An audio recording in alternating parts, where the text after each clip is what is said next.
righty. What's up, Ringside Nation? The Ring Boys are back after an incredible UFC Vegas 86. Man, I'm going to be honest. This card was terrible. We're just going to start off the bat. Super Bowl Sunday, that was obviously our priority. I don't even think Elon was in the building for this, actually. I think we were spreading fake news. So my bad on that. I had to incriminate you. But nonetheless, let's get right into the fights. Jack Hermanson defeating Joe Pyfer via unanimous decision. Pife Dog wins the first two, and then Hermanson got a taste for blood, made him bleed, and just did what veterans love to do. This is why he's ranked and Joe's not. Hermanson obviously showing that veteran experience and that veteran value. Held more, and the judges saw it that way, and you can see by the numbers that the output was pretty much double. And I think Pife Dog's gonna have to get someone else in the rankings if he wants to break in and get a number next to his name. So we'll have to wait and see what's next for both these guys. Artie, what are your thoughts and takeaways from this? I think Joe's getting another unranked fight before he gets another top 15 shot. He came out, he showed his striking within the first two rounds. I think Jack got a good read on him, and he just was piecing him up for the rest of the fight. I think it's just proof to why maybe we shouldn't be throwing some of these fighters up to the veterans like Jack so soon. Joe's 27, so obviously there's so much more ahead of him if obviously if he stays on the winning path, but you got to be smarter. When it's a 5-round fight, you can't come out and just gas yourself in the first 2 rounds, because that's what it seemed like. And then just expect to win. He definitely just showed absolutely everything in the first 2 rounds, because he's just trying to go out there and hit him with a 1-2, show his power, and that's really all it was. Good old 3-piece in a soda, huh? But nonetheless, Hermanson looked really good. He didn't look like what he looked like when he lost to Dolidze. And I think you brought it up earlier behind the scenes. I wanted to bring it forth and give you the credit for it. Dude, these guys look huge at middleweight. And Joe Pyfer obviously throws like crazy. Jack Hermanson throws like crazy. And we were watching the fight, and I had to remind myself that they're at middleweight. I'm like, they looked massive. So last thing I'll say before we move along with this one, there was one point, I think it was at the end of round 2, where Pyfer was brought into his ringside, and we got the audio for that. And to me, it just didn't sound like he was confident. He was like, did I win that round? They're like, yeah. All right. You got to stop letting him get a feel and get comfortable. You're going to just let this kid out of your hands. And it's I feel like when you bring that towards a fighter, that puts it in their head, and maybe they start to fight different. But I don't know. I just didn't like that overall vibe from that corner from the end of round 2. And, Jack goes on and wins the last 3 rounds and wins the fight. So we'll see. We'll see what comes up next for these guys. But nonetheless, didn't watch this one the night of. Watched the highlights. So glad I didn't waste my night on this.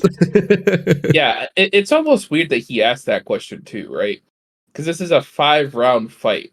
Well, what is the question to know if you won the second round? It doesn't matter. There's 3 more rounds to go. If you lose rounds 3, 4, and 5, you lose the fight, and that's exactly what happened. It's just strange, but I feel like the only time it really matters, quote unquote, is if you're winning the first 3 or the first 4, and it's all right, now you cruise and just stay alive, because that's the only way they can come back and finish you. But it seemed like he gassed himself out after those first 2 round wins, and then Jack just kept it cordial, kept it pushing, and then did that leg kick rundown on a big striking guy like him, and that obviously ate away at him and just got out of his grasp. But nonetheless, we move. Co-main event. I'm very upset.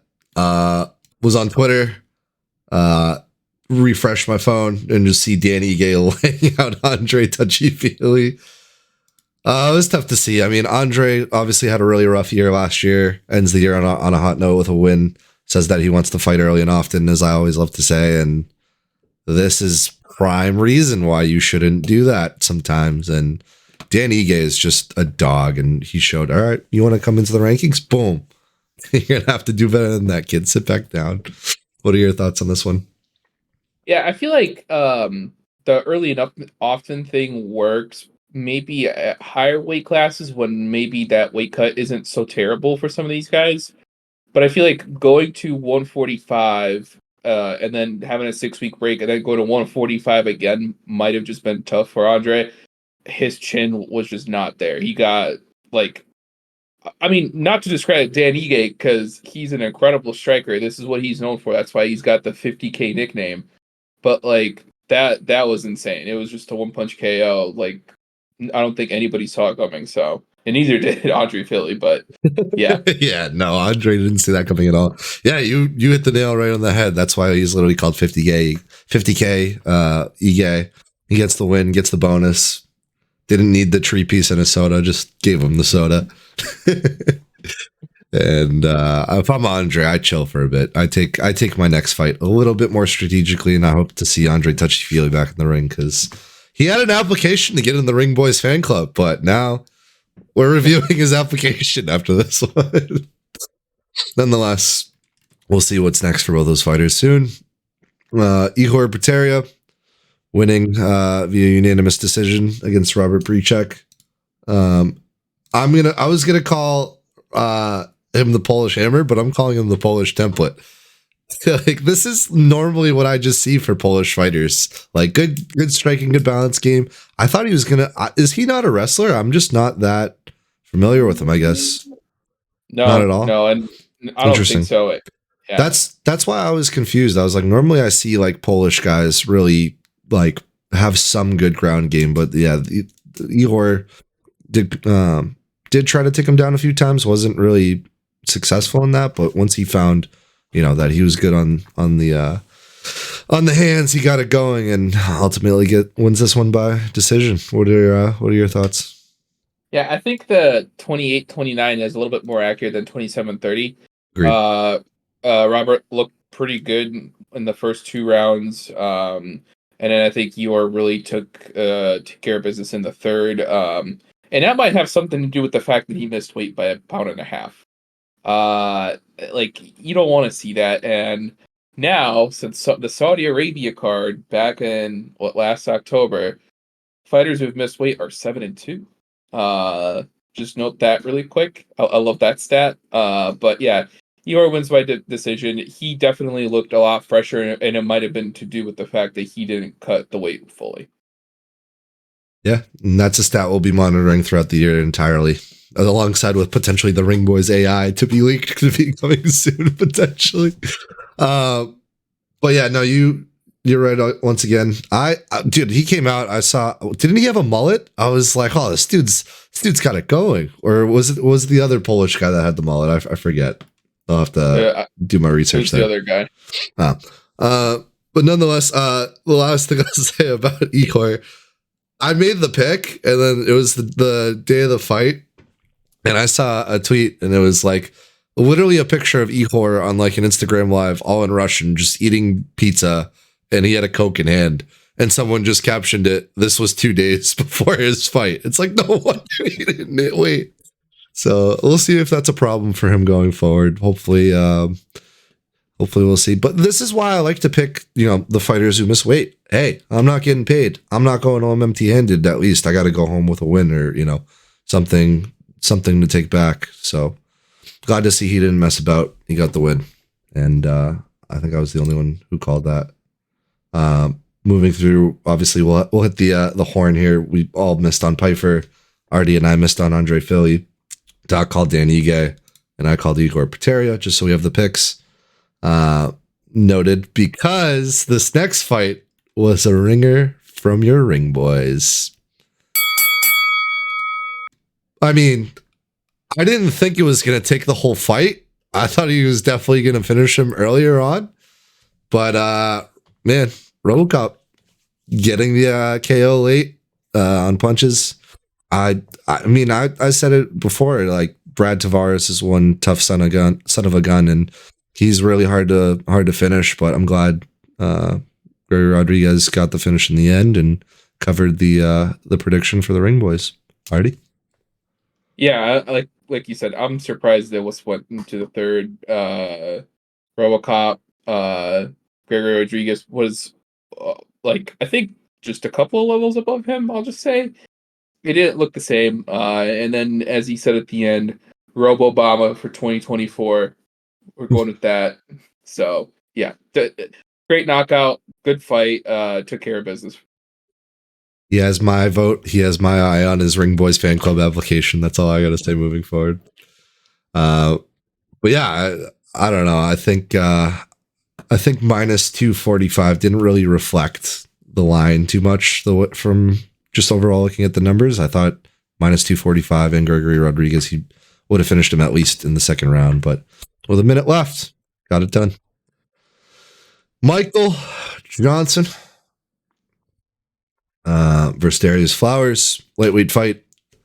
And Michael Johnson gets it done, ultimately unanimous decision. This is one of your, typical template fights where the favorite just comes in. I don't know. 4 for 8 on takedowns, good control. Didn't really look like Darius Flowers ever did anything to get into the fight. You can see on the stats, 80 to 52 on strikes, 61 on 33 on significant. I mean, whenever you have someone who doubles you up on strikes, you got to do something different. And it seems like he's got the leg game going, but I don't know. Darius Flowers didn't seem to stand a chance. Didn't pay too much attention to this fight. Artie? Yeah, I mean, it was just, he schooled him. He looked like a much better fighter all around. The control really, I think, helped out to win him the third round, because he held him down for the last 3 minutes of the third round. Michael Johnson at how old is he? He's 37 or something, right? He's up there. I thought he was even 39 or something. He's 37. Oh wow. For 37, his hand speed was insane. He was getting good combos, going to the body, going to the head. He just looked like he looked good that night.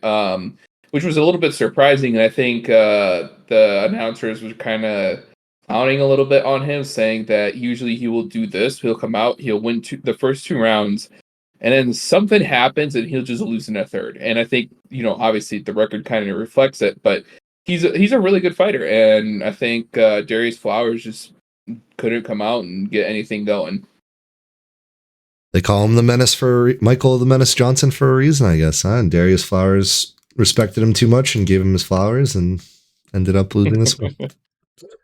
First fight of the main card, Rodolfo Vieira versus Armen Petrosian. And I thought this one was going to be all of us voting for Armen. I'm glad it wasn't that way. You called this one, Artie, and I'll give you the floor on why you didn't go for your normal Armenian support here.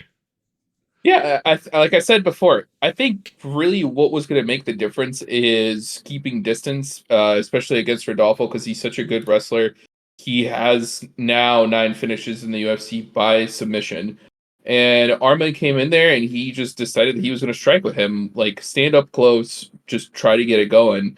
And Rodolfo literally picked him up and put him down by the fence and just went for it. And I think it was the last 20 seconds. You could see him look at the clock to see how much time he had left, and then he threw in an arm triangle, right? And he got the submission. So, yeah. Yeah, this one gave me shades of Renato Moicano versus Drew Dober. It's you just trying to throw some legs, keep the distance, keep the the striking going, but ultimately you'll be taken down on the ground. You got to figure out how to survive, and he did not. It also was so confusing because Rodolfo literally picked him up like he was picking him up from school, and he still went over to the fence. It's why didn't you go in the middle of the ring? Was he in his coach's corner? Was that the reason? Because to me, that didn't make sense. Normally, you want to be in the middle of the ring and have the most space if you're the guy who's dominant on the ground and controlling. I mean, obviously, he showed that it didn't matter, but right, yeah, it's like he did it to challenge himself, more or less. Yeah, I don't know. Just being his size, he was 3 inches shorter, he was down on reach, but he still was able to get that takedown and stay that close with Armen. It just shows that maybe Armen isn't maybe experienced enough to be fighting guys of his caliber. So we'll see where he goes from here. That we will. That's your overall main card up to date. Our picks.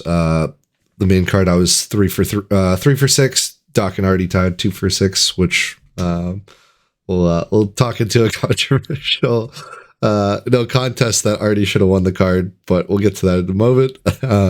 Trevin Giles. I said this before, okay? Who cares how you pick the main card? If you know the guys on the prelims, that is way more impressive in my opinion. So you can keep your stats wherever you want, but I gotta get a win somewhere on this card, man. All right. Hit that bell for me, will ya? Because Carlos Prates, the Fighting Nerds, get the win, get the second round KO, TKO over Trevin Giles. This is another one of the fights I thought was just going to be done in the first round. Like, I'm surprised Giles got control on him at all. But nonetheless, Carlos showing he's dominant, making his camp proud, and ultimately getting the win in the welterweight division. Yeah, I think the fight wasn't actually all that close to begin with, and it was a major comeback by Prates. So yeah, good for him. And it was kind of a meme knockout too. Like, he punched him right on the chin, and Trevin Giles just fell backwards fully. Like, it was a good clean shot. So this whole card, just like Gregory Rodriguez minus 245, Carlos Prates minus 265. Like, these lines aren't really reflective of like the matchups. It seems like, I don't know. Like, the second half of 2023, I swear none of the UFC betting lines were accurate. And now it's like they started the year decent, and now they're kind of going back to that same route. It's like, Vegas, get your stuff together, please. Yeah. Balaji, Timothy Kwamba. Balaji gets the split decision. Again, a double up on strikes. That just seems to be the norm. But Timothy Kwamba shot a lot of takedowns in this one. Try to do his best to limit that striking, which I like to see just overall from a fan perspective. But in the end, that split decision goes Balaji's way. I'm surprised this one wasn't unanimous, to be quite honest. That 28-29 Timothy's way, it's like, that judge might be American. We might have to check into that. Thoughts? Yeah, I'm just checking really quick. Hold on.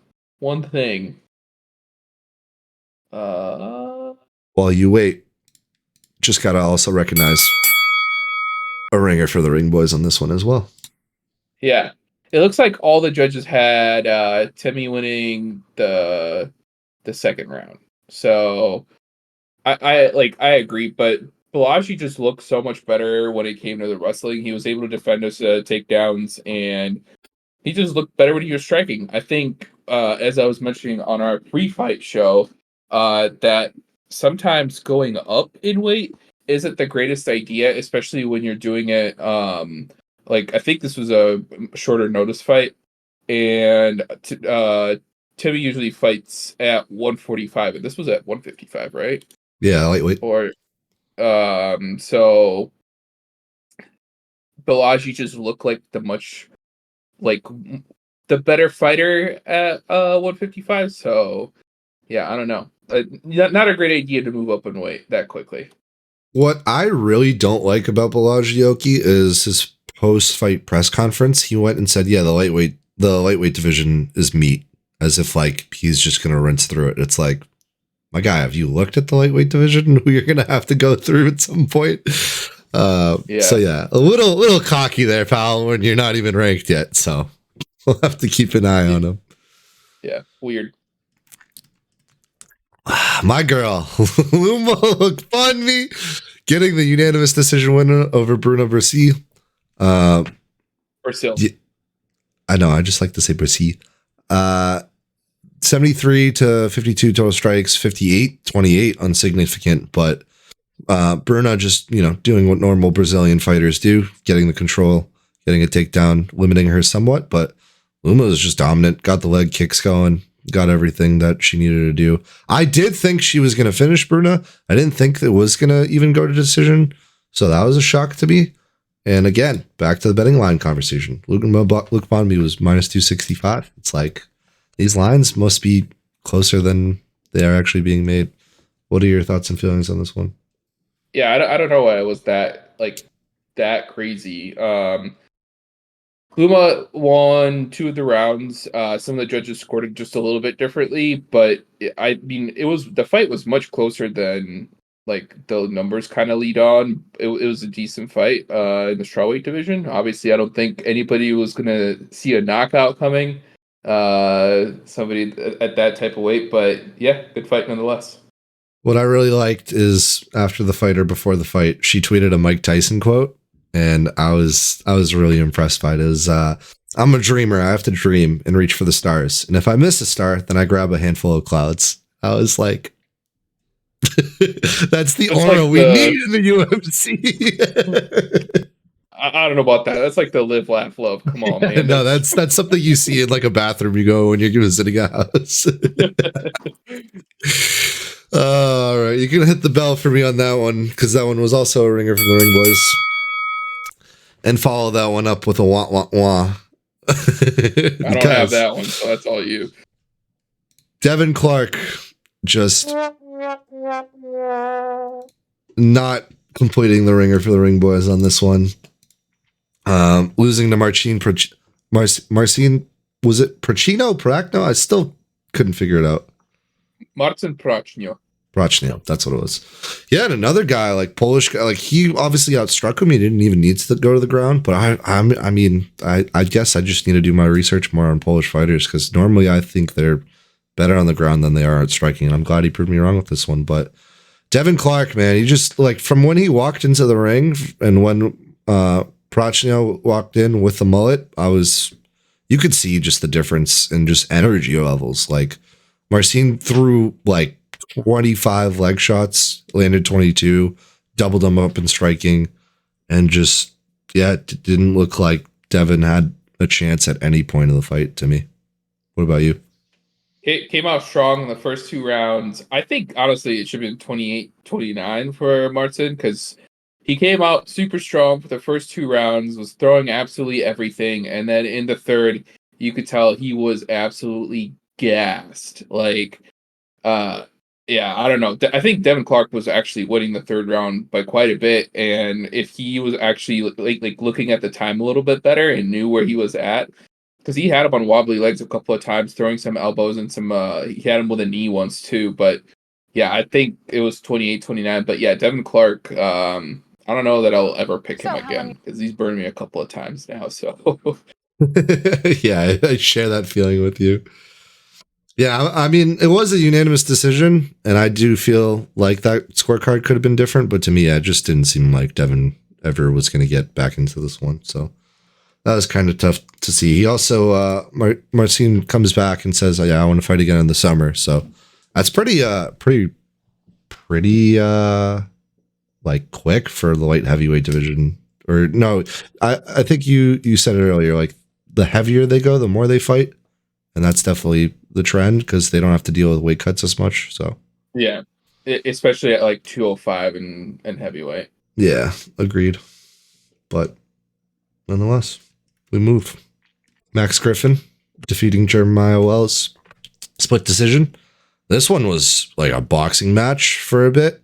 And Jeremiah Wells and Max Griffin are also two guys that at welterweight look way bigger and way heavier than what their weights reflect. But it just must be like just the muscular, I don't know, aspect of when you're in the UFC, you don't really lift as much. You're just fighting and training all the time. And some people just have it and some don't. But both of these guys having a close fight, Max Griffin ultimately edging it out and getting the win and proving me wrong on this one. Yeah, the super accurate by the judges. It was kind of funny because they're both Max Griffin was 38, Jeremiah Wells is 37. They're older guys, and you could tell.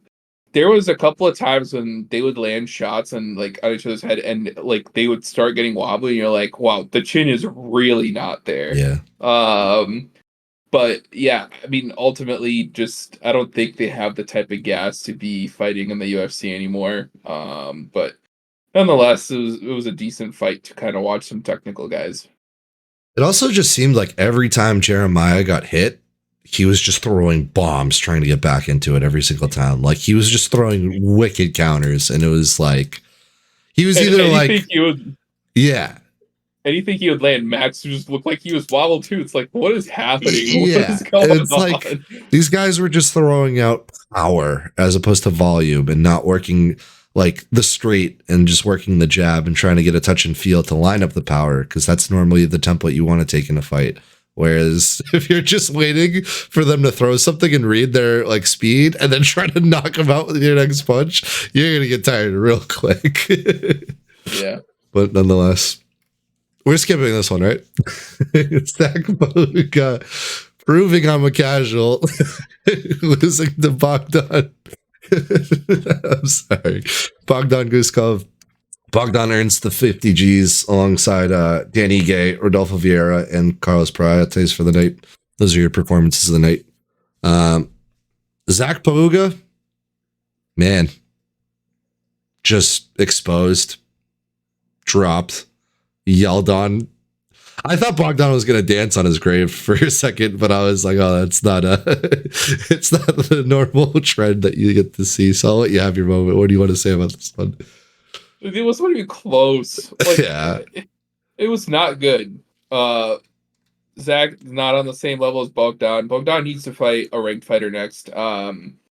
His last loss was against Volkan Ozdemir, which is something that DC brought up because DC fought Volkan for the light heavyweight title. So yeah, we need to see him get with somebody who's ranked. He looks exciting. Like he came out there, he was like just throwing absolute bombs, and they were landing. Zach was not ready for this whatsoever, and at 31, with somebody who is this exciting, why not throw him in, get him a ranked fighter, and let's see what can happen. Yeah, and he lost Volkan via rear naked choke. So I wonder if does he have a ground game, Bogdan, or is he just more on the feet? Not sure. I guess we'll have to wait and see.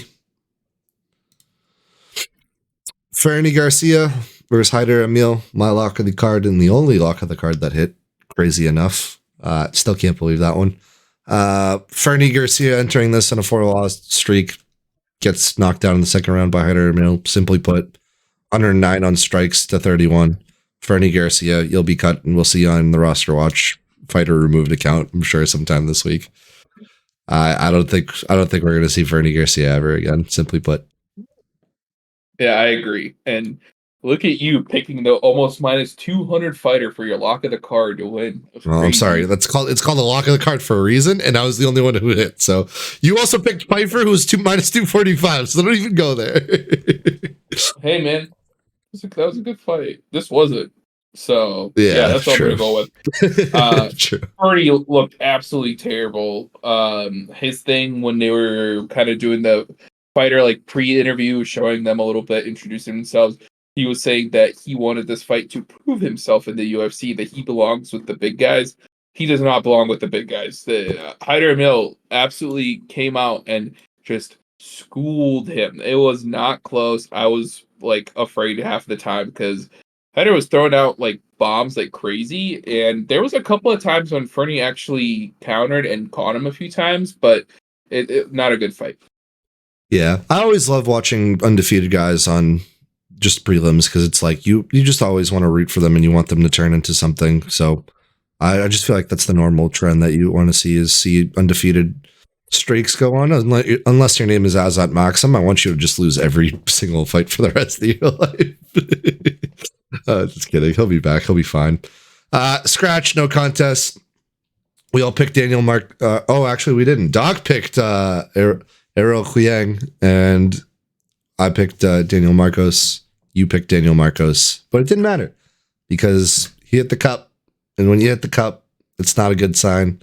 This one was scratch, no contest. Daniel Marcos getting lucky because did it seem intentional? I didn't see it at the end of the day, or was it? No, it was not intentional. Okay, it was definitely accidental, and I'm not one to like speculate like fighters being kind of dirt bags, but I think Erikling knew he was losing, and he took the easy way out.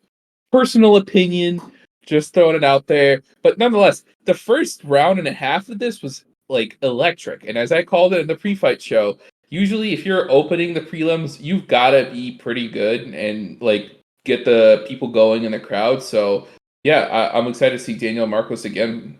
He's really good striker, so looking forward to it.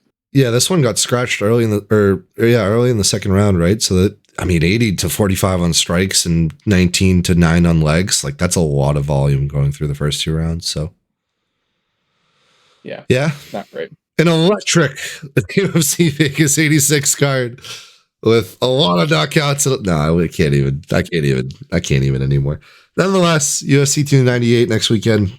Alex Volkanovski defending his belt against Ilya Topuria. We will be there. We will cover with a pre-fight show, post show per usual. Hopefully Doc is back from his vacation, ripping the slopes and done skiing, and we'll cover that card for you. Do you want to leak your pick now, or are you going to just save it for next weekend? Save it for next weekend. I know.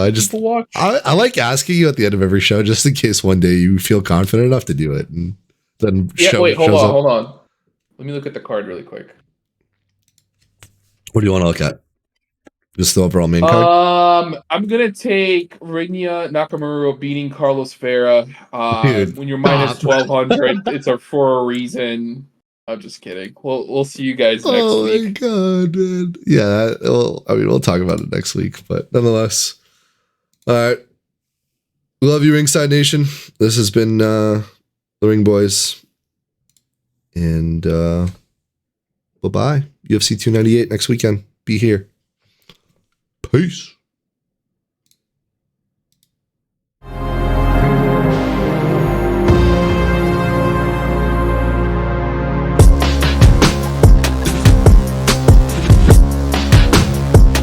Dude, I'm so glad I didn't watch that card.